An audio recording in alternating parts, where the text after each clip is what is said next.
According to a July 1 salary report on White House personnel, 22 people earned the top salary. It has been very, very challenging being the only African-American woman in the senior staff, Manago Newman said Washington.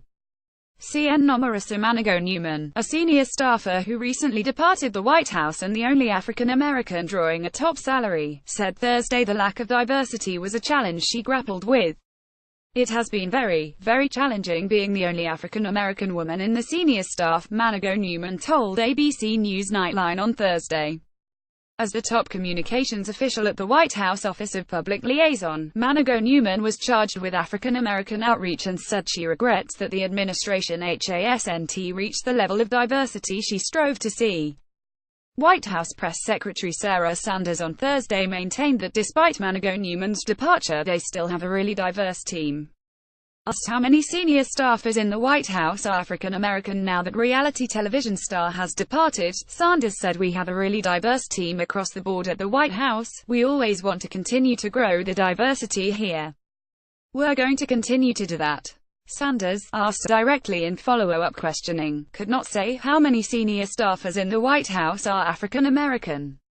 The White House did not respond to subsequent CNN requests for comment. But according to a July 1 salary report on White House personnel, 22 people, several of whom have since departed, were paid the top White House salary available, a sum of $179,700 a year. Manago Newman was the only African-American employee in the top tier. Sanders said that the first she heard of Manago Newman's concerns was when she aired them on morning television shows on Thursday. "It's something that we strive for every day, to add and grow and be more diverse and more representative of the country at large, and we're going to do that," Sanders said from the podium.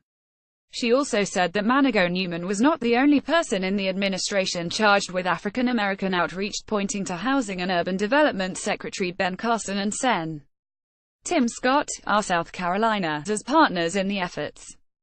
Manago Newman, a former Apprentice star, also defended President Donald Trump against criticism that helps racist.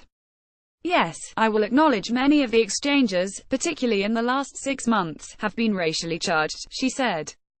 "Do we then just stop and label him as a racist? No.